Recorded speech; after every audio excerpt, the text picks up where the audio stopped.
Master was a little crazy. He had spent too many years reading books overseas, talked to himself in his office, did not always return greetings, and had too much hair. Ugwu's auntie said this in a low voice as they walked on the path. "But he is a good man," she added. "And as long as you work well, you will eat well. You will even eat meat every day." She stopped to spit. The saliva left her mouth with a sucking sound and landed on the grass. Ugwu did not believe that anybody, not even this master he was going to live with, ate meat every day. He did not disagree with his auntie, though, because he was too choked with expectation, too busy imagining his new life away from the village. They had been walking for a while now since they got off the lorry at the motor park, and the afternoon sun burned the back of his neck. But he did not mind. He was prepared to walk hours more in even hotter sun. He had never seen anything like the streets that appeared after they went past the university gates, streets so smooth and tarred that he itched to lay his cheek down on them. He would never be able to describe to his sister Anulika how the bungalows here were painted the color of the sky and sat side by side like polite, well-dressed men, how the hedges separating them were trimmed so flat on top that they looked like tables wrapped with leaves. His auntie walked faster, her slippers making slap-slap sounds that echoed in the silent street. Ugwu wondered if she too could feel the coal tar getting hotter underneath, through her thin soles. They went past a sign, Odim Street, and Ugwu mouthed street, as he did whenever he saw an English word that was not too long. He smelt something sweet, heady, as they walked into a compound, and was sure it came from the white flowers clustered on the bushes at the entrance. The bushes were shaped like slender hills. The lawn glistened. Butterflies hovered above. "I told Master you will learn everything fast, siso, his auntie said.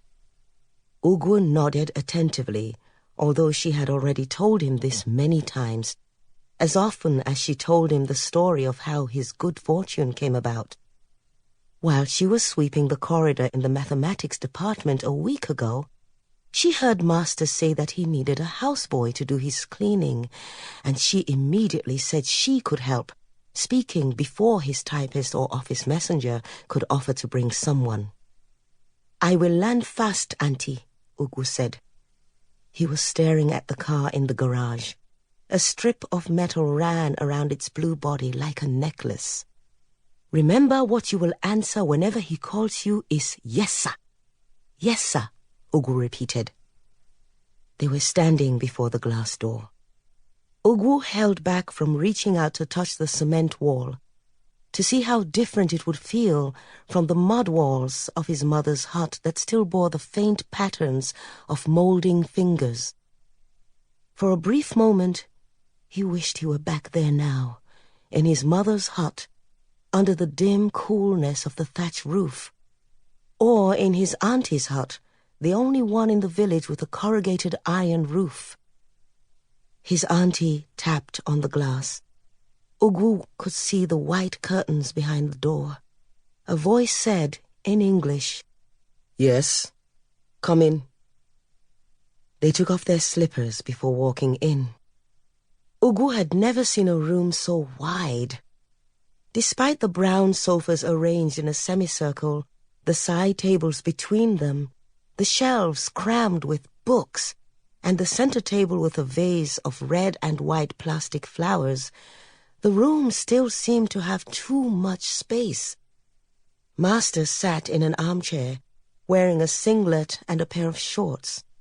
He was not sitting upright, but slanted, a book covering his face, as though oblivious that he had just asked people in. "Good afternoon, sir. This is the child," Ugwu's auntie said. Master looked up. His complexion was very dark, like old bark, and the hair that covered his chest and legs was a lustrous, darker shade. He pulled off his glasses. "The child?" "The houseboy, sir." "Oh, yes. You have brought the houseboy. Igbo tagoya." Master's Igbo felt feathery in Ugwu's ears. It was Igbo colored by the sliding sounds of English, the Igbo of one who spoke English often. "He will work hard," his auntie said. "He's a very good boy. Just tell him what he should do." "Thanks, sir."